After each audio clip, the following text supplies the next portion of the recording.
అంటే వ్యాపారం నుంచి ఇప్పుడు రాజకీయాలకు ఏ విధంగా వచ్చారు? రాజకీయాల కంటే మేము చదువుకున్న రోజుల్లో హిందుత్వానికి పార్లమెంట్ ఎన్నికల్లో ఎంబడే సంజయ్ అన్న రావడం, సంజయ్ అన్న తోటి అందరు కలిసి హిందూ మతాలకు సంబంధించిన పార్టీ అని చెప్పేసి ప్రతిపక్ష పార్టీలు అంటున్నారు. తప్పకుండా భారతీయ జనతా పార్టీ హిందూ ధర్మం కోసం పనిచేస్తుంది.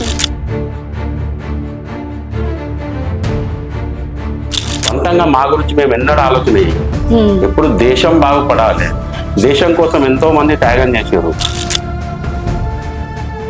ఎక్కడ ఎత్తినా ఎక్కడ ఎవరికి లొంగకుండా పోటీలో ఉన్నాం.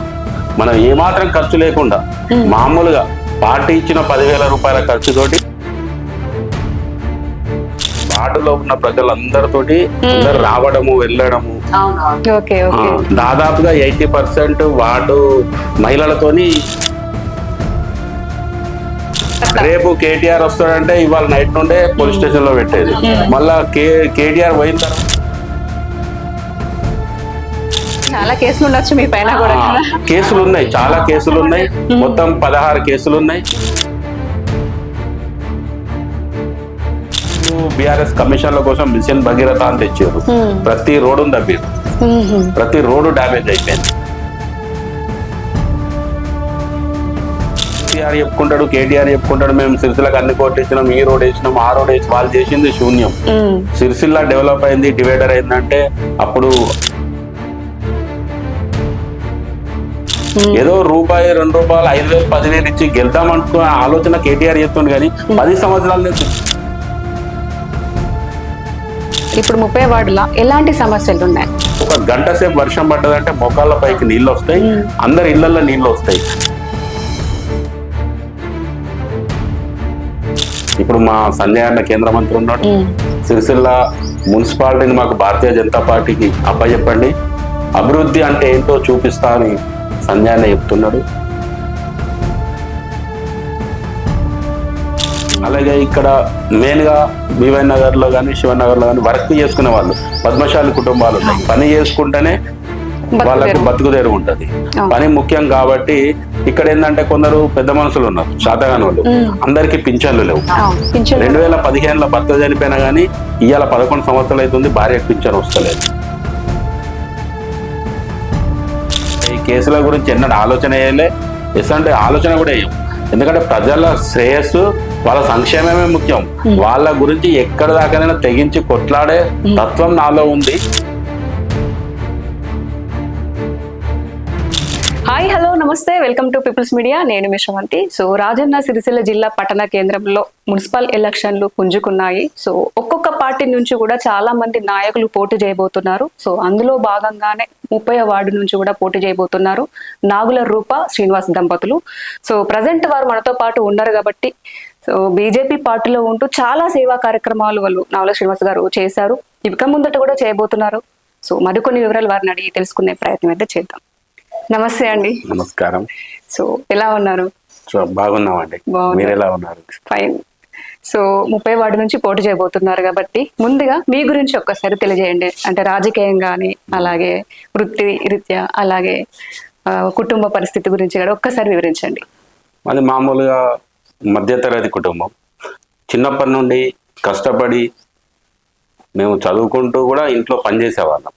పనిచేసి మాది వ్యాపార రీత్యా ఇంట్లో బట్టలు తయారు చేసి అమ్మడం, కేస్మెంట్ లంగాల బట్ట తయారు చేసి, పద్మశాలి కుటుంబం, బట్ట తయారు చేసి అమ్మేవాళ్ళం. అందులో భాగంగా ఇంట్లో చిన్నప్పటి నుండే మాకు పని అలవాటు.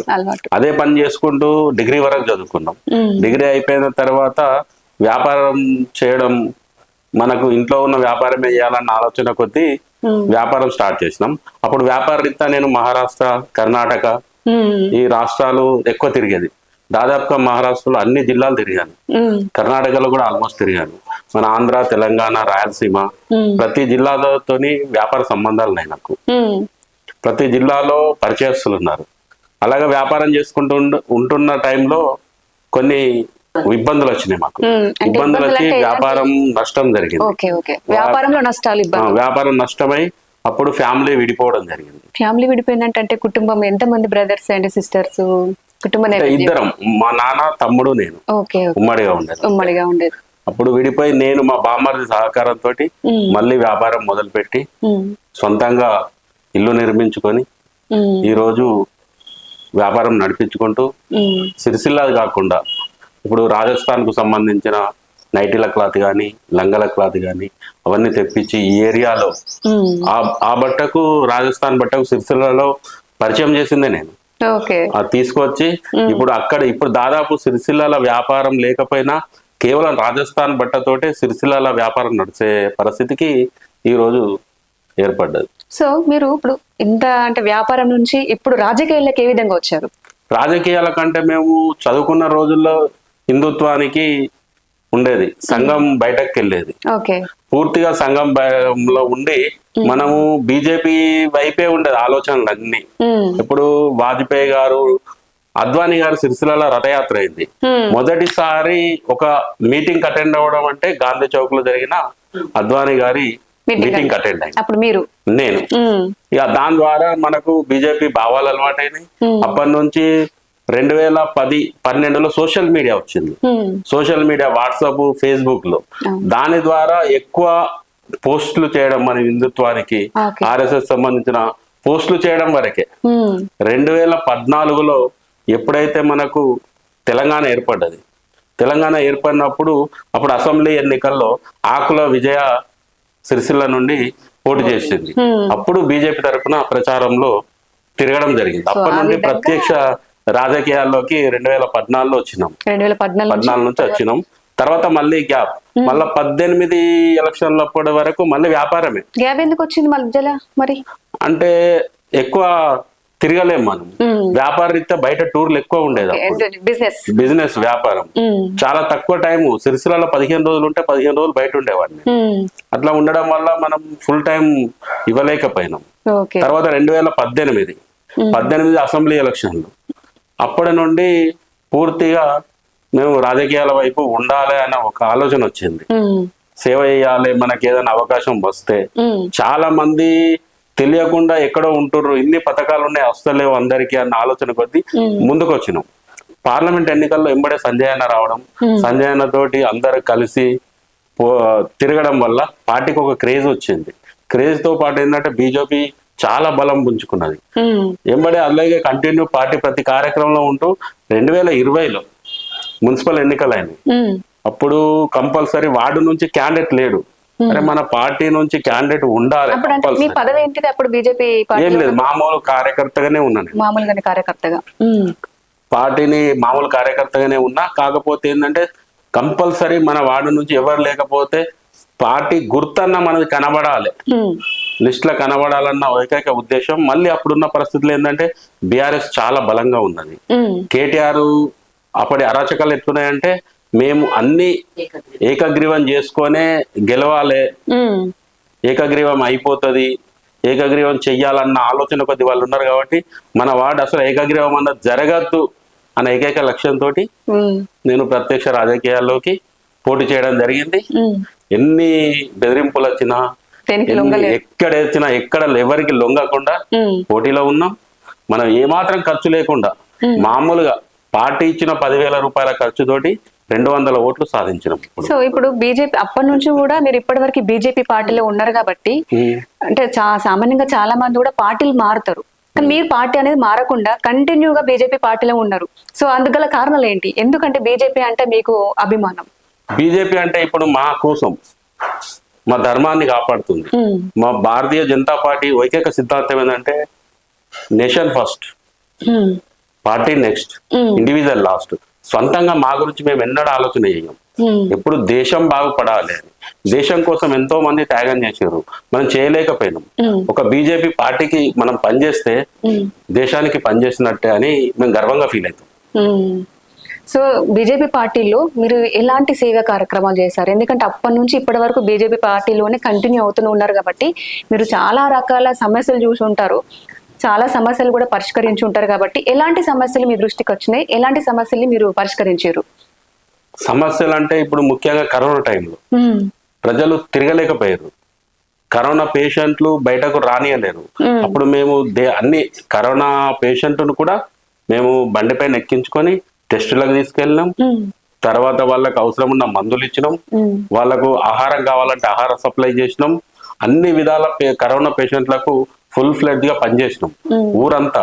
కన్నా అందరు చాలా రకాలుగా చాలా అన్నారు మమ్మల్ని. మా ఇంటికి కొన్ని రోజులకు ఎవరు రాలేదు. కాకపోతే మా అదృష్టం ఏంటంటే మా ఇంట్లో ఇప్పటి వరకు ఎవరికి కరోనా వస్తుందని చెప్పి వస్తుంది. వీళ్ళు పేషెంట్లు బయట తిరుగుతున్నారు, వీళ్ళకు కంపల్సరీ కరోనా పాజిటివ్ వస్తుంది అన్నారు. డాక్టర్లకు హాస్పిటల్లకు తీసుకెళ్ళాము, వాళ్ళను క్వారంటైన్లకు తీసుకొచ్చినాం, అన్ని చేసినాం. కానీ మాకు ఇప్పటి వరకు అయితే ఆ దేవుడు దయ ఉన్నది. మేము ధర్మం కోసం పనిచేస్తున్నాం. మంచి వాళ్ళకి మంచిగా జరుగుతుంది. ఆ శివుడు ఎప్పుడు మమ్మల్ని కాపాడుతూనే ఉన్నాడు. కానీ మాకు ఇప్పటి వరకు ఏం ప్రాబ్లం రాలే. ఆరోగ్యంగా అందరం మంచిగానే ఉన్నాం. కానీ అంత దూరం ఉన్న వాళ్ళే కొందరు పాజిటివ్ వచ్చి పాపం అది జరిగిపోయింది. అది జరగవలసింది కాదు. వాళ్ళు భయానికి లోనై భయంతోనే చనిపోయారు. సో ఇప్పుడు శ్రీనివాస్ గారు మహిళా రిజర్వేషన్ వచ్చింది కాబట్టి మీ మిసెస్ ని నిల్చుండబెడుతున్నారు కాబట్టి ఒక్కసారి మనం తనతో కూడా మాట్లాడదాం. సో చెప్పండి మేడం, ఇప్పుడు మీరు ఏ విధంగా రాజకీయాల్లోకి అంటే భర్త సహకారంతోనే అయితే ముందుకు వస్తున్నారు కాబట్టి ఎలా ప్రజల మధ్యలోకి ఎలా వెళ్తున్నారు?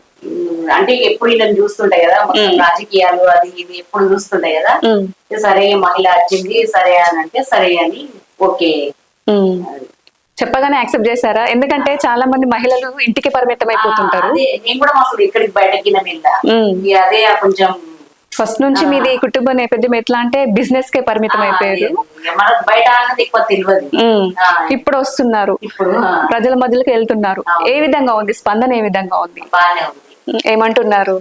సరే ఓకే అంటే మీరు ఇప్పుడు ముఖ్యంగా మహిళ కాబట్టి మనం వాళ్ళ ఇంట్లో దాకా చొచ్చుకెళ్ళి ప్రతి మహిళతో మనం మాట్లాడగలం. చెప్తున్నా ఇవ్వలే వెళ్ళి అడిగితే సరే ఓకే అని అన్నారు. ఎలాంటి సమస్య వచ్చినా కూడా మీరు వాళ్ళతో పాటు ఉండి తీరుస్తారు. అంటే మామూలుగా అంటే ఈమె పరిస్థితి ఏంటంటే మా ఇంట్లో పెట్టికోట్స్ తయారయ్యేది. స్టిచ్చింగ్ ఒక 40 మంది ఉండేది, 40 నుంచి 50 మంది ఉండేది. వార్డులో ఉన్న ప్రజలందరితోటి అందరు రావడము వెళ్ళడము. దాదాపుగా 80% వార్డు మహిళలతోని పరిచయం ఉన్నది. పరిచయస్తురాలే కాబట్టి మాకు పెద్ద కష్టం కాదు అని మా ఆలోచన. కష్టం అనిపిస్తలేదు. దాదాపుగా అందరూ ఇప్పుడు మేము ఇంట్లోకి వెళ్ళంగానే అన్న రండి, వదిన రండి, మీకోసమే చూస్తున్నాం ప్రేమగా. ఏ విధంగా అంటే ఏమైనా సలహాలు ఇస్తున్నారా? మరి ఇప్పుడే రాబోతున్నారు, ప్రజలకు సేవ చేయాలి అని చెప్పేసి చేస్తాం. కంపల్సరీ ప్రజలకు సేవ చేస్తుంది. వాళ్ళు వచ్చేటట్టు మనం చూసుకోవద్దు, మనమే వెళ్ళి మనం చేయాలి. సో ఇప్పుడు బీజేపీ పార్టీ అంటే హిందుత్వ పార్టీ, హిందూ మతాలకు సంబంధించిన పార్టీ అని చెప్పేసి ప్రతిపక్ష పార్టీలు అంటున్నారు. సో దాని గురించి అందులో నిజం ఎంత ఉంది? దాని గురించి మీరు ఏమంటారు? తప్పకుండా భారతీయ జనతా పార్టీ హిందూ ధర్మం కోసం పనిచేస్తుంది. 80% ఉన్న హిందువుల కోసం ఉన్న ఏకైక పార్టీ భారతీయ జనతా పార్టీ. అంటే మేము వేరే మతాలను కించపరచట్లేదు. మోదీ గారు ఏమన్నా సబ్కా సాత్ సబ్కా వికాస్, అందరినీ కలుపుకుంటాం. కాకపోతే ఏంటంటే హిందూ ధర్మం గురించి పనిచేస్తున్న పార్టీ మాత్రం ఒక భారతీయ జనతా పార్టీయే. ఇది కంపల్సరీ ప్రతి హిందూ సోదరులందరూ గుర్తించాలి. మన కోసం పనిచేస్తున్న పార్టీ ఏదైనా ఉన్నదా అంటే అది కేవలం ఒక భారతీయ జనతా పార్టీ. నాకు ఉంది. కాకపోతే భారతీయ జనతా పార్టీ చేసే ప్రతి కార్యక్రమంలో అన్ని మతాల వారికి అన్ని ఇస్తున్నాం. కానీ అట్లా ముద్ర వేసిర్రు, కానీ తీసుకునేది మాత్రము ఎక్కువ ఇతర మతాల వాళ్ళే లబ్ధి పొందుతారు. అది వాళ్ళు పొందుతున్న లబ్ధి బయటకు చెప్పట్లేదు. మేము ఈ ప్రభుత్వం వల్ల, నరేంద్ర మోదీ గారి వల్ల మాకు ఇన్ని పథకాలు వచ్చినాయని వాళ్ళు ఎప్పుడైతే చెప్తారో బయటకు వచ్చి, అప్పటిదాకా అది హిందుత్వ పార్టీ అనే ముద్ర ఉంటది. కానీ వాస్తవానికి హిందువుల కోసం పనిచేస్తుంది వాస్తవమే. కానీ ఇది అందరి శ్రేయస్సు కోసం, అన్ని మతాలు అన్ని కులాలు అందరి శ్రేయస్సు కోసమే భారతీయ జనతా పార్టీ పనిచేస్తుంది ఎప్పటికైనా. సో అలాగే ఇప్పుడు 30వ వార్డు నుంచి మీరు పోటీ చేయబోతున్నారు కాబట్టి బండి సంజయ్ అన్న ఏమంటున్నారు? ఎలాంటి సూచనలు ఇస్తున్నారు? బండి సంజయ్ అన్నకు నాకు చాలా దగ్గర రిలేషన్ ఉంది. అంటే అప్పటి నుంచి ఇప్పటి వరకు కంటిన్యూ రిలేషన్ ఉన్నది. సంజయ్ అన్న నేను టౌన్ ప్రెసిడెంట్ గా ఎన్నికైన మొదటి రోజే చెప్పిండ్రు, సంజయ్ అన్న చాలా గట్టిగా పనిచేయాలి, ముందట ఎలక్షన్లు ఉంటాయి అంటే అన్న సూచన మేరకు టౌన్ ప్రెసిడెంట్ అయిన 2వ రోజు నుండి, మొదటి రోజే నాకు ఇచ్చిన సాయంత్రం పత్రం తెల్లారి నుండి ఎంపీ ఎలక్షన్లు మొన్న 2023 ఎలక్షన్ల వరకు ప్రతిరోజు కార్యక్రమాలు చేసినాం, ప్రతిరోజు రోడ్ల పైననే ఉన్నాం. పార్టీని బలంగా చేయడం కోసము ప్రతి గల్లీ, ప్రతి ఇల్లు, ప్రతి బూత్ తిరిగినాము. సిరిసిల్లలో 82 బూతులకు 82 బూతులు బలోపేతం చేసినాము. అంతకుముందు అసెంబ్లీ ఎలక్షన్ లో మొత్తం టోటల్ నియోజకవర్గము 3000 ఓట్లు వస్తే మొన్నటి మేము చేసిన ఫలితానికి సిరిసిల్లనే ఒక రాణి రుద్రమ గారు రావడం వల్ల 6500 ఓట్లు వచ్చినాయి ఒక సిరిసిల్ల టౌన్ కు. మొన్నటి జరిగిన పార్లమెంట్ ఎలక్షన్ లో అంతకు ముందు సంజయ్ అన్న గెలిచిండు, కాకపోతే సిరిసిల్ల నియోజకవర్గంలో మెజార్టీ లేదు. కానీ ఇప్పుడు ఈసారి మేము చేసిన పని సిరిసిల్ల సంజయ్ అన్నకు 11,000 మెజార్టీని సిరిసిల్ల టౌన్ నుంచి మేము ఇచ్చినాము. సంజయ్ అన్న మమ్మల్ని గుర్తించిండు. సంజయ్ అన్న చెప్పేది ఏంటంటే ప్రతిసారి మనం ప్రజలతోని మమేకమై ఉండాలి, ప్రజల సమస్యలతోని మనం ఫైట్ చేయాలి. ప్రజలకు ఉన్నప్పుడే మనకు గుర్తింపు వస్తుంది. మనం ఒక ప్రజాప్రతినిధిగా కావాలంటే ప్రజలలో ఉంటేనే అది సాధ్యం. మనం ఏదో చేసినాము అయిపోయింది అని ఇంట్లుంటే నడవదు. ప్రతిరోజు నిత్యం పోరాటంలో ఉండాలి, కొట్లాడుతూనే ఉన్నాం. సిరిసిల్ల మున్సిపల్ లో కూడా చాలా అవినీతి గత 10 సంవత్సరాల నుంచి బీఆర్ఎస్ పాలనలో ఉన్నది. చాలా అవినీతి జరిగింది. అందులో ప్రతి అవినీతి మీద నేను ప్రశ్నించిన, ఎన్నో మీడియా సమావేశాలు ఏర్పాటు చేసిన, వాళ్ళ అక్రమాలను, వాళ్ళ అక్రమ కట్టడాలను ప్రశ్నించినాము. కోర్టు ద్వారా ఎలా ఎదుర్కొన్నారు? ఇప్పుడు అక్రమాలు అని చెప్పేసి అన్నారు, ప్రశ్నించిన అని చెప్పేసి అన్నారు కాబట్టి అవి మీరు ఏ విధంగా ఎదుర్కొన్నారు? మేము ఆర్టీఐ ద్వారా మున్సిపల్ లో జరిగిన అవినీతిని వాళ్ళే ఇచ్చారు మాకు. అధికారులు వాళ్ళు ఎంత ఒత్తిడికి లోనైనా లాస్ట్ ఎక్కడి వరకు అంటే హైదరాబాద్ ఆర్టీఐ కమిషనర్ వరకు మా కేసులే లేనాయి. కమిషనర్ వారి ఆర్డర్ ద్వారా మాకు ఇక్కడ నుండి వాళ్ళు ఇవ్వగలిగారు. దాన్ని మేము కోర్టులో సవాల్ చేసి సాధించినాం. అది ఒక రోజు పోరాటంలో రాలే, చాలా రోజుల నుంచి పోరాటం చేస్తే సాధ్యమైంది. చాలా కేసులు ఉండొచ్చు మీ పైన కూడా. కేసులు ఉన్నాయి, చాలా కేసులు ఉన్నాయి. మొత్తం 16 కేసులు ఉన్నాయి. అలా హిందూ ముస్లింలకు సంబంధించిన కేసులు ఉన్నాయి. నేను మా ధర్మం గురించి చెప్పుకుంటూ ఉంటాం, వీళ్ళ ధర్మం అట్లా, మా ధర్మం ఇట్లా చెప్పుకుంటే, కానీ వాళ్ళకు నచ్చక కొందరు ఏం చేశారంటే ఈయన హిందూ ధర్మం కాదు, మా ముస్లిం మతాన్ని వ్యతిరేకిస్తుండు, మామూలను కించపరుస్తుండు అని అనేకమైన తప్పుడు కేసులు పెట్టారు. తప్పుడు కేసులు ఉన్నాయి. ఆ కేసులతో మేము భయపడేది లేదు, వచ్చేది లేదు. అపోజిషన్ పార్టీ వాళ్ళు ఎట్లా అంటే తొక్కాలని చెప్పేసి, లేదంటే మన మీద లేనిపోని ఆరోపణలు చేస్తా ఉంటారు కాబట్టి మీరు వాళ్ళని ఎదుర్కొనే పరిస్థితులు అంటే ఏ విధంగా ఎదుర్కోవాలని చెప్పేసి అనుకుంటున్నారు? ప్రతిపక్ష పార్టీలు ఇప్పుడున్న అధికార పార్టీ బీఆర్ఎస్ అంటే కేటీఆర్ కు సిరిసిల్ల వస్తుండు అంటే మమ్మల్ని తీసుకుపోయి పోలీస్ స్టేషన్ లో పెట్టేది. ముందు రోజే రేపు కేటీఆర్ వస్తాడంటే ఇవాళ నైట్ నుండే పోలీస్ స్టేషన్ లో పెట్టేది. మళ్ళా కేటీఆర్ పోయిన తర్వాత ఇచ్చిపెట్టేది. ఇటువంటి ఎన్నో సందర్భాలు ఎదుర్కొన్నాం. అప్పుడు అడగలేరు ఎందుకు ఇట్లా భయపడుతున్నారా, లేకపోతే ఎందుకోసం మమ్మల్ని పోలీస్ స్టేషన్ ప్రశ్నించినా మాకు మంత్రి గారు ఆర్డర్ అని పోలీసులు తప్పించుకునేది. వాళ్ళు కూడా రిక్వెస్ట్ చేసేది, మేము నలిగిపోతున్నాం మధ్యలో. పోలీసులు వాళ్ళు కావాలని చేసేది కాదు, కాకపోతే అప్పుడు ఉన్న ప్రభుత్వము అట్లా చేయించింది వాళ్ళతోటి. పోలీసులను మనం తప్పుపట్టవలసిన అవసరం లేదు. సో ఇంకోటి ఏంటంటే మన ఇప్పుడు 30 వార్డులో ఎలాంటి సమస్యలు ఉన్నాయి? 30 వార్డులో సమస్యలు ఉన్నాయి, కాకపోతే ఇక్కడ మెయిన్ గా డ్రైనేజ్ సమస్య ఉంది. డ్రైనేజ్ సమస్య అంటే వర్షాకాలంలో ఒక ఏరియాలో మా శివాలయం ఉంటది, ముందు మా ఇల్లు ఉంటది. శివాలయం వెనుక సైడు ఆ ఏరియాలో మోర్లు చిన్నగా ఉన్నాయి. అక్కడ ఒకటి పెద్ద మోర్ అవసరం. ఇక్కడ షాదీఖానా నుండి డైరెక్ట్ గోపాల్ నగర్ కు మెయిన్ రోడ్ కు ఒక మోర్ వేస్తే అక్కడ వాటర్ ఆగదు. అక్కడ ఒక గంట సేపు వర్షం పడ్డదంటే మోకాళ్ళ పైకి నీళ్ళు వస్తాయి, అందరి ఇళ్లలో నీళ్లు వస్తాయి.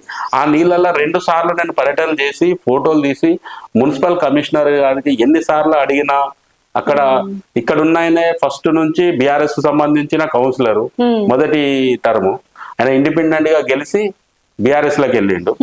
తర్వాత బీఆర్ఎస్ నుంచి గెలిచి వైస్ చైర్మన్ అయ్యిండు. ఒక వైస్ చైర్మన్ అయి ఉండి కూడా ఒక డ్రైనేజ్ సమస్య తీర్చలేకపోయిండు. దాని మీద మేము కొట్లాడుతుంటే వాళ్ళకి ఏంటంటే వాళ్ళకు నామూష్ అనిపించింది, మనం ఇది చేయలేకపోతున్నాం, ఈయన సమస్య తీసుకొచ్చిన దాన్ని వేస్తే రేపు ఆయనే హీరో అవుతాడని చెప్పి వాళ్ళ సమస్యలకైనా ఉంచండి తప్ప దాన్ని పట్టించుకోలేరు. అవసరం లేని శివనగర్ లో డ్రైనేజ్ అవసరం లేదు, కానీ ఇక్కడ పాత అన్ని మంచిగానే ఉన్నాయి. పాత తీసేసి కొత్తవి కట్టిండు, కానీ అవసరం ఉన్న కాడ కట్టలేదు, అలాగే ఉన్నాయి. సో ఇప్పుడు మీరు గెలిస్తే ఆ డ్రైనేజీ సమస్య అనేది పరిష్కరిస్తారు. మన సిరిసిల్ల ఇప్పుడు నేను గెలిచినాక 30 వార్డులో ముఖ్యంగా చేసే మొదటి పని ఏదైతే ఉన్నదంటే ఆ డ్రైనేజీ అనేది ఎంత వర్షం వచ్చినా వర్షం నీళ్ళు అనేది ఇంట్లోకి రాకుండా. సిరిసిల్లలో చాలా చోట్ల కూడా డ్రైనేజీ సమస్య బాగా ఉంది. అది మొదట చేసే పనే అది. వాటర్ సమస్యలు కూడా ఉన్నట్టున్నాయి కదా. వాటర్ సమస్య అంటే వాటర్ సమస్య మిషన్ భగీరథ వాటర్ వస్తుంది. ఈ మిషన్ భగీరథ కంటే ముందు కూడా ఉన్న పాతది లైన్ బాగానే ఉండే. వీళ్ళు బీఆర్ఎస్ కమిషన్ల కోసం మిషన్ భగీరథ అని తెచ్చారు. ప్రతి రోడ్డు తవ్వారు, ప్రతి రోడ్డు డ్యామేజ్ అయిపోయింది. ఇప్పుడు మిషన్ భగీరథ వేసిండ్రు, సంవత్సరాలు బురద నీళ్ళే వచ్చినాయి. ఇప్పుడు ఏదో వస్తున్నాయి నీళ్ళు అంటే వస్తున్నాయి. అదే ఒక్క పైపు రిపేర్ వచ్చిందంటే వారం రోజులు తింటారు. ఆ వారం రోజులకు వార్డులో ప్రజలకు చాలా ఇబ్బందులు అవుతున్నాయి. కొన్ని ఏరియాలల్లో బోర్లు ఉన్నాయి, కొన్ని ఏరియాలలో బోర్లు లేవు. ఇప్పుడు మేము గెలిచినాం అనుకో, ప్రతి ఏరియాకు ఒక బోర్ వేయిస్తాము. బోరు నల్ల పైప్ ద్వారా మొత్తం గల్లీకి వాటర్ వచ్చే విధంగా, ఇంటికి వాటర్ వచ్చే విధంగా తప్పకుండా దాని మీద ఏర్పాటు చేస్తాం. ఇంకా అంటే వాటర్ సమస్యనే కాకుండా డ్రైనేజీ సమస్య కాకుండా ఇంకేమేమి ఎలాంటి సమస్యలు ఉన్నాయి మనకి? చాలా మంది ఇప్పుడు మీరు ఇంటింటికి వెళ్తా ఉంటారు, ఒక్కొక్కరు ఒక్కొక్క సమస్య. స్ట్రీట్ లైట్లు కూడా సరిగా లేవు. ప్రతి జంక్షన్ లో ఒక హైమస్ లైట్ ఏర్పాటు చేయవలసిన అవసరం ఉన్నది. ఒక 3-4 ఉన్నాయి, ప్రతి జంక్షన్ లో వేయాలి. అలాగే ఇక్కడ మెయిన్ గా బీవై నగర్ లో గానీ, శివనగర్ లో గానీ వర్క్ చేసుకునే వాళ్ళు పద్మశాలి కుటుంబాలు ఉన్నాయి. పని చేసుకుంటేనే వాళ్ళకు బతుకుదేరు ఉంటది. పని ముఖ్యం కాబట్టి ఇక్కడ ఏంటంటే కొందరు పెద్ద మనుషులు ఉన్నారు, శాతగాని వాళ్ళు, అందరికి పింఛన్లు లేవు. ఎంబడే ఇప్పుడు భర్త చనిపోయిన భార్యకు ఇప్పటి వరకు 2015లో భర్త చనిపోయినా గానీ ఇవాళ 11 సంవత్సరాలు అవుతుంది, భార్యకు పింఛన్ వస్తలేదు. భార్య చనిపోయింది, వృద్ధాప్య పింఛన్లు. ఈ ప్రభుత్వంలో అట్లా లేదు. ఈ ప్రభుత్వంలో ఇంతవరకు ఒక కుటుంబంలో ఒక వ్యక్తి చనిపోతే ఇంకా వెంబడే రెండో వ్యక్తికి ఇప్పటి వరకు పింఛను ఇచ్చిన దాఖలాలు లేవు. చాలా మంది అడుగుతుండ్రు, తిరుగుతుండ్రు, కానీ ఇప్పటి వరకు కొత్త పింఛన్ కాలేదు. మేము రేషన్ కార్డులు లేవు. రేషన్ కార్డులు మొన్న కొన్ని కొన్ని వచ్చినాయి, ఇంకా వచ్చేటివి ఉన్నాయి. రేషన్ కార్డులు రావాలి. పింఛన్లు అయితే ముఖ్యంగా పింఛన్ల మీద దృష్టి పెట్టి వృద్ధులు ఎవరైతే ఉన్నారో మొట్టమొదట వృద్ధులకు కంపల్సరీ పింఛన్లు చేసే పనే ముంగట తీసుకుంటాం. వాళ్ళందరికీ మేము కౌన్సిలర్ గా మమ్మల్ని గెలిపిస్తే ఒక 2-3 నెలల టైం లోపల అందరికి పింఛన్ చేయిస్తాం. చాలా మంది చెప్తుండ్రు పింఛన్లు వస్తలేవు, ఇట్లా చేస్తలేడు అని కూడా చెప్తుండ్రు. ఇప్పుడున్న కౌన్సిలర్ కి ఏంటంటే వీళ్ళతో మాట్లాడేంత సమయం ఉండదు. కౌన్సిలర్స్ అంటే ఖచ్చితంగా కూర్చోవాలి, సమస్యను తెలుసుకోవాలి, పరిష్కరించాలి. కానీ మీరు నిల్చున్న తర్వాత ఇలాంటి సమస్య రాకుండా చూసుకుంటా అని చెప్పేసి అంటున్నారు. సో నిధులు ఎట్లా తీసుకొస్తారు? ఇప్పుడు నిధులను ఏ విధంగా మీరు ప్రజల కోసం ఖర్చు చేస్తారు? నిధులు అంటే ఆల్రెడీ సిరిసిల్ల మున్సిపాలిటీకి వచ్చినాయి, రాష్ట్ర ప్రభుత్వం ఇచ్చిన నిధులు ఏం లేవు. కేసీఆర్ చెప్పుకుంటాడు, కేటీఆర్ చెప్పుకుంటాడు, మేము సిరిసిల్లకు అన్ని కోట్లు ఇచ్చినాం, ఈ రోడ్ వేసినాం, ఆ రోడ్ వేసి, వాళ్ళు చేసింది శూన్యం. సిరిసిల్ల డెవలప్ అయింది, డివైడర్ అయిందంటే అప్పుడు ఆడపు రవీందర్ గారు బీజేపీ చైర్మన్ ఉండే. ఆ టైంలోనూ సిరిసిల్ల పాత బస్ స్టాండ్ కట్టిండు, కాంప్లెక్స్ కట్టిండు, గవర్నమెంట్ హాస్పిటల్ కట్టిండు. రోడ్డు డివైడర్ అనేది మొదటిసారి ఆయన హయాములనే సిరిసిల్లకు వచ్చింది. అప్పుడు విద్యాసాగర్ రావు హోంశాఖ సహాయ మంత్రులు ఉండే, వాజ్పేయి గారు ప్రధాని ఉండే. ఆ టైంలో సిరిసిల్లకు ఫండ్స్ వచ్చినాయి, అప్పుడు డెవలప్ అయింది. దీన్ని తుది మెరుగులు దిద్దిండు అంతే కేటీఆర్. రౌతుకు కొత్త రౌతు పెట్టి నేను చేసిన అన్నాడు. ఇప్పుడు వచ్చిన ఫండ్స్ కూడా శ్మశాన వాటికలు కట్టిర్రు, 14 ఫైనాన్స్ 15 ఫైనాన్స్ నిధులే. సెంట్రల్ లైటింగ్ చెప్పిర్రు, అది 14 ఫైనాన్స్ 15 ఫైనాన్సే. ఏ పని చేసినా కేంద్ర ప్రభుత్వ నిధులే తప్ప వాళ్ళకు బహిరంగ చర్చకు కూడా చాలా సార్లు మేము అడిగినాం, మీరు ఇచ్చింది ఏంది రండి అంటే వాళ్ళు రావడానికి సిద్ధంగా లేరు. సిరిసిల్ల అభివృద్ధి అంటే కంప్లీట్ పూర్తి ఇది కేంద్ర ప్రభుత్వ నిధులే. ఇప్పుడు మా సంజయ్ అన్న కేంద్ర మంత్రి ఉన్నాడు. సిరిసిల్ల మున్సిపాలిటీని మాకు భారతీయ జనతా పార్టీకి అప్పచెప్పండి, అభివృద్ధి అంటే ఏంటో చూపిస్తా అని సంజయ్ అన్న చెప్తున్నాడు. కంపల్సరీ సంజయ్ అన్న అన్నాడంటే చేస్తాడు, చేసి చూపిస్తాడు. మాటలు చెప్పాడు అన్న, ఒకటి చెప్తే 2 చేసి చూపెట్టాడు. ప్రత్యక్ష రాజకీయాల్లో 2018 ఉన్నా. నా పనితనం చూసి భారతీయ జనతా పార్టీ నాకు జిల్లా చేనేత సెల్ కన్వీనర్ గా బాధ్యత అప్పచెప్పింది. సిరిసిల్లలో మొత్తం చేనేత పవర్లకు సంబంధించిన సమస్యలు ఉంటాయి కాబట్టి ప్రతి సమస్య మీద మేము కొట్లాడినాం, మాట్లాడినాం. అప్పుడు సిరిసిల్లలో అన్ని రకాల వ్యాపారాలు, కేస్మెంట్ నడుతుండే, పాలిస్టర్ నడుతుండే, షూటింగ్ నడుతుండే, అన్ని నడుతుండే. కానీ అది ఏమైందంటే మధ్యలో కేటీఆర్ సిరిసిలకు బతుకమ్మ చీరలు తీసుకొచ్చిండు. అన్ని బంద్ చేసి ఆ చీరలే నడపాలి అన్నాడు. దానివల్ల ఏమైంది అంటే ఆ చీరలు నడిపిన 6 నెలలే పని దొరికింది. మిగతా 6 నెలలు తిందామంటే తిండికి లేని పరిస్థితికి వచ్చింది. వేరేది పెడదామంటే నడవది, కూలి ఎక్కువనా వీటికి వీటికి తక్కువ. మనము పూర్తి భారతదేశ మార్కెట్ ను చూసుకొని నడపాలి, కానీ సిరిసిల్ల చీర నడిపితే 10 రూపాయలు మీటర్కి ఇచ్చినామని మనం లంగబట్టకి ఇయ్యలేం కదా. అట్లా వ్యాపారం మొత్తం దెబ్బతిని సిరిసిల్ల ఒక 500 మంది యజమానులు ఉండే సిరిసిల్ల 10 మంది చేయులకు సిరిసిల్ల తీసుకొచ్చిండు కేటీఆర్. వాళ్ళ నాయకులను బలోపేతం చేసిండు. మామూలుగా 2 సంవత్సరాలు 4 సంవత్సరాలు 6 సంవత్సరాలు ఉన్న ఆయనను వర్కర్లను చేసేసిండు. దీనివల్ల సిరిసిల్ల చాలా ఇబ్బందులు అయినాయి. ఈ ప్రతి సమస్య మీద నేను కొట్లాడినా, నిరాహార దీక్షలు చేసినాం, రస్తారోకలు చేసినాం. మమ్మల్ని పని కట్టుకొని కేటీఆర్ కు సిరిసిల్లకు ఈయన ఏం రాకుండా వ్యతిరేకం చేస్తుండని చాలా సందర్భాల్లో మా కులస్తులు పద్మశాలులు నా మీద ఇష్టారాజ్యంగా మాట్లాడడం జరిగింది. కాకపోతే ఇది భవిష్యత్తులో మీకే తెలుస్తుంది దీని పర్యవసానం. ఇప్పుడు మనం ఎప్పటికీ ఎల్లకాలం వ్యాపారం ఒక సంవత్సరం కాటన్ నడిస్తే, ఒక సంవత్సరం పాలిస్టర్, ఏదో ఒకటి మనకు వ్యాపారం రన్నింగ్ లో ఉండేది. ఈ చీరలు చేయంగా 6 నెలలు నడుతుంది. 6 నెలలు ఇప్పుడు ఎట్లుందంటే 6 నెలలేమో బిర్యానీ తింటున్నాం, 6 నెలలు తిందామంటే తిండికి కూడా లేదు. అటువంటి పరిస్థితి తీసుకొచ్చిండు. ఇప్పుడు పైసలు వచ్చినాయంటే వచ్చిన పైసలు ఎవ్వరు కూడా వర్కర్ దాచిపెట్టుకునే పరిస్థితి లేదు. వారం పేమెంట్ ఇవ్వగానే ఆదివారం ఇచ్చినాయి కథం, ఆదివారమే కథం. మళ్ళా మంగళవారం బుధవారం కత్తే మళ్ళా బాకీ. లాస్ట్ కు ఆయన పోతూ బతుకమ్మ చీరల పేమెంట్ కూడా కాంగ్రెస్ రాగానే ఇయ్యలే. దానికి మేము పోరాటం చేసినాం, నిరాహార దీక్షలు చేసినాం, రోడ్డు మీద కూర్చున్నాము. సంజయ్ అన్న దీక్ష ప్రకటించి సంజయ్ అన్న రేపు కూర్చుంటాడు దీక్ష సిరిసిల్ల అంటే అప్పుడు కాంగ్రెస్ ప్రభుత్వం దిగొచ్చి పైసలు ఇచ్చింది.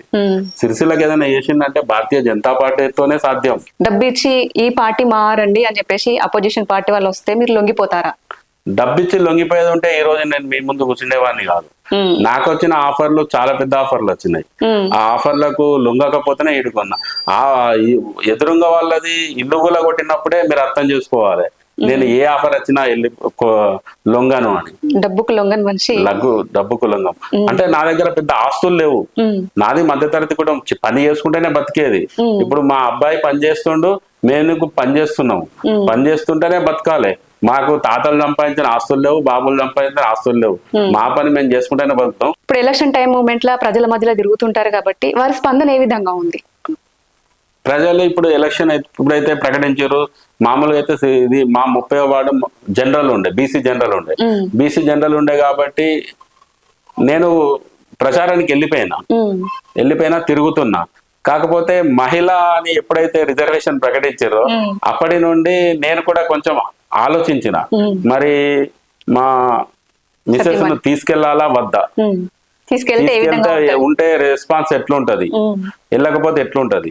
ఇప్పుడు మనమే అంటున్నాం ఎదుటి వాళ్ళను, 2 సార్లు నువ్వు చేసినావు, నీది అయిపోగానే నీ భార్యను తీసుకొచ్చినావు అని. యువత గురించి నరేంద్ర మోడీ గారి PMUGP ఉన్నది. ఆ స్కీమ్ కింద ప్రతి కులానికి సంబంధించిన ప్రతి ఒక్కలకు 30 లక్షల వరకు మనం లోన్ ఇప్పించగలుగుతాం. అన్సెక్యూర్డ్ లోన్ PMUGP, అందులో లోన్ ఇప్పించి గార్మెంట్ వ్యవస్థ గాని ఏదైనా గాని, సిరిసిల్ల అంటే గార్మెంట్స్ చాలా ఉన్నాయి. ప్రతి గార్మెంట్ కు ఒక 20 లక్షల వరకు ఇప్పించగలుగుతాం. తర్వాత వాళ్ళు ప్రతిదీ వాళ్ళ కులానికి సంబంధించిన ఏ వరకైనా మొన్న PM విశ్వకర్మ యోజనలో చాలా మందికి ఇప్పించినాం. అట్లా యువతకు 5 లక్షల నుండి 20 లక్షల వరకు వాళ్ళ స్వయం ఉపాధి చేసుకోవడానికి ఖచ్చితంగా వారిలో ఉన్న ప్రతి ఒక్కరికి మనం ఇప్పించగలిగే సత్తా మన దగ్గర ఉంది. మనం కొట్లాడతాం, బ్యాంకులో కొట్లాడతాం, అధికారుల దగ్గర కొట్లాడతాం, ఖచ్చితంగా ఇప్పిస్తాం. ఎందుకంటే డబుల్ బెడ్రూమ్లు అమ్ముకున్నారు, పింఛన్లు అమ్ముకున్నారు, అన్ని అమ్ముకున్నారు. వాళ్ళు ఏది కూడా పని చేయలే. 10 సంవత్సరాల కింద ఉన్న కౌన్సిలర్ పరిస్థితి ఏంది, ఇప్పుడు ఆ కౌన్సిలర్ BRS కౌన్సిలర్ పరిస్థితి ఏంది, మీరు వార్డు ప్రజలలోకి వెళ్ళండి. వాళ్ళ మీద ఉన్న వ్యతిరేకత ఎంత అనేది. అందుకే కదా కేటీఆర్ 2 రోజుల నుండి ఎట్లా గెలవాలి, ఎన్ని కోట్లు పెడితే గెలుస్తాం, ఎన్ని కోట్లు తెప్పియాలి, ఏదో రూపాయి 2 రూపాయలు 5,000 10,000 ఇచ్చి గెలుద్దాం అనుకున్న ఆలోచన కేటీఆర్ చేస్తుండే. కానీ 10 సంవత్సరాలు నేను సిరిసిల్లకి ఏం చేయలేకపోయినా అని ఎందుకు ఆలోచన చేస్తున్నాడో అర్థమవుతలేదు. ఇక కాంగ్రెస్ పరిస్థితి అయితే అలా క్యాండిడేట్లు కూడా లేరు. ఉమ్, 2500 ఇయ్యలేరు, స్కూటీలు ఇయ్యలేదు, తులం బంగారం ఇయ్యలేదు, ఏది ఇయ్యలే. వీళ్ళు ఎట్లా గెలుతారో ఏమో. ఉమ్, ఏదో చీరలు, ఇందిరమ్మ చీరలు సిరిసిల్ల ఇచ్చినా గెలుతా అనుకుంటున్నా కానీ ఆ చీరలు వచ్చేది లేదు, ఏం లేదు, ఎవరు కట్టుకునేది లేదు. ఇదివరకు సార్ కేటీఆర్ ఇచ్చిండు, అవి ఎవరికి ప్లాస్టిక్ డబ్బాల వాళ్ళకు ఇచ్చిర్రు, 30 రూపాయలకు ఒక చీర అమ్మారు. సో శ్రీనివాస్ గారు, మీ పైన చాలా కేసులు ఉన్నాయని చెప్పేసి ఇందాక మరి అన్నారు కాబట్టి, అంటే ఇప్పుడు ఏదైనా సమస్య పరిష్కరించేటప్పుడు మన మీద కేసులు అయితే అని చెప్పేసి భయపడ్డ సందర్భాలు ఏమన్నా ఉన్నాయా? ఆ కేసు అవుతుంది అని ఆలోచన కూడా మాకు ఎప్పుడు లేదు. ఉమ్, ఎందుకంటే మేము ప్రజల సమస్య మీద కొట్లాడడానికి ముందున్నాం కానీ నీ మీద కేసు అవుతుంది, నువ్వు పోలీస్ స్టేషన్ తిరగాలి, కోర్టుకు తిరగాలి, ఉమ్. అసలు ఆలోచన ఉంటే మన రాజకీయాలు మానుకొని ఇంట్లో కూర్చోండి, ఇంట్లో పని చేసుకో. చాలా మంది భయపడతారు, ఇప్పుడు అరే సమస్య పోతే మనకి ఎందుకులే పోనీలే అని లైట్ తీసుకుంటారు.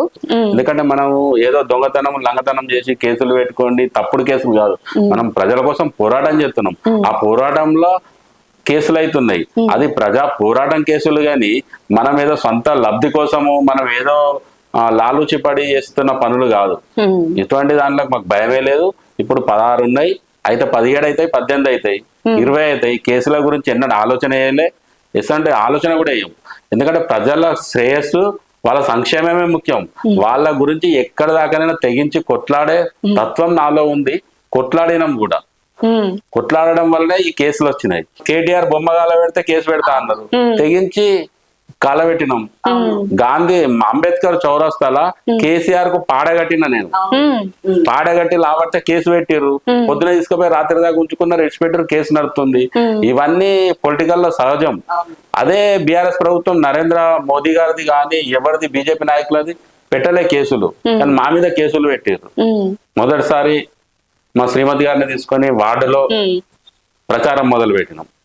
ప్రచారం మొదలు పెడుతుంటే వార్డు ప్రజలు మమ్మల్ని ఎట్లా ఆహ్వానిస్తారు అంటే, గెలిచిన వారిని ఏ విధంగా ఇంట్లోకి ఆహ్వానిస్తారో ఆ మాదిరి వాళ్ళ ప్రోత్సాహం చూస్తుంటే అసలు ఆగడం వేస్ట్, మనం ఇంకా ముందే వచ్చేది ఉండే. మనం మంచి రోజు గురించి కొంచెం వేచి చూసినాం, మంచి రోజు గురించి వేచి చూసినాం కాబట్టి ఈ రోజు బయలుదేరినాము. ప్రతి ఇంట్లో అన్న ఎప్పుడు వస్తారు, మీరు వచ్చిరా, రండి, మీకోసమే వెయిట్ చేస్తున్నాము, విజయం మనదే. మనం 10 సంవత్సరాలు ఈయనను భరించలేకపోయినాం, ఇప్పుడు మనకు స్వేచ్ఛ కావాలి, స్వేచ్ఛ ప్రతి ఒక్కరు అంటారు.